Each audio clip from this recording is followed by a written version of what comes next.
રાજ્યમાં ગેસનો જથ્થો ખોરવાય નહીં તેનું આયોજન કરવા અધિકારીઓને મુખ્યમંત્રી ભૂપેન્દ્ર પટેલે અધિકારીઓને કેન્દ્રીય એજન્સી અને ગેસ કંપનીઓ સાથે સતત સંપર્કમાં રહેવા આદેશ. તો વધતી ગરમીને કારણે સિંચાઈનું પાણી સમયસર મળી રહે તેવા આયોજન કરવા કેબિનેટ બેઠકમાં નિર્દેશ.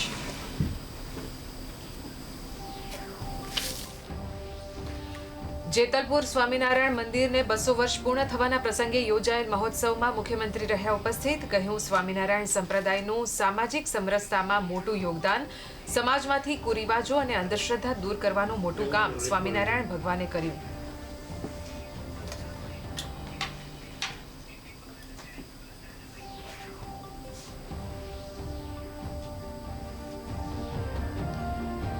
બે વર્ષમાં આંબરડી સફારી પાર્કમાં 2.07 લાખ પ્રવાસીઓએ લીધી મુલાકાત. પાર્કની મુલાકાતમાં વિદેશી પ્રવાસીઓનો પણ સમાવેશ.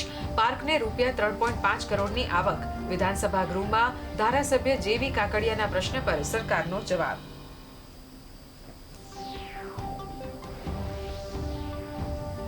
સુરતના સચિન વિસ્તારમાં ખાનગી કંપનીના ગોડાઉનમાં આગ. કંપનીમાં 10 થી વધુ બ્લાસ્ટ થતા ફાયર બ્રિગેડ દ્વારા મેજર કોલ કરાયો જાહેર.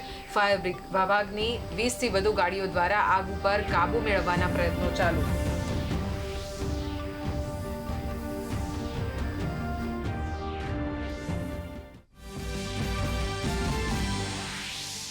લોકસભામાં પશ્ચિમ એશિયાની પરિસ્થિતિ અને દેશમાં રાંધણ ગેસની અછત મામલે વિપક્ષનો હોબાળો. તો રાજ્યસભામાં સાંસદ શક્તિસિંહ ગોહિલે રશિયામાં ભારતીય વિદ્યાર્થીઓ પર થયેલ હુમલા મુદ્દે કર્યો પ્રશ્ન. તો ભાવનગરથી દિલ્હી માટેની સીધી ટ્રેનની સુવિધા તાત્કાલિક શરૂ કરવા કરી માંગ.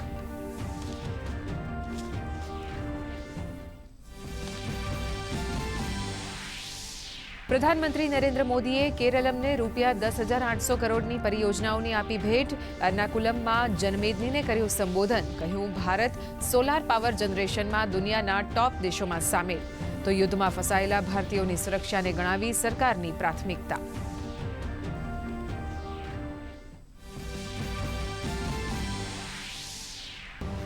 રાજ્યમાં આગામી 3 દિવસ રહેશે ગરમીનો પ્રકોપ.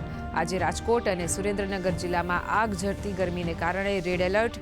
તો 10 જિલ્લાઓમાં ઓરેન્જ, જ્યારે 7 જિલ્લાઓમાં યલો એલર્ટ કરાયું જાહેર.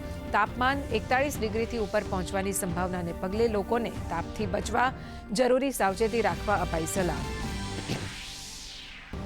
અને વૈશ્વિક અનિશ્ચિતતાઓ વચ્ચે ભારતીય શેરબજારમાં કડાકો. બીએસઈનો સેન્સેક્સ 1,400 પોઈન્ટ ઘટી 76,700 નજીક. તો નિફ્ટી 23,850 નજીક બંધ.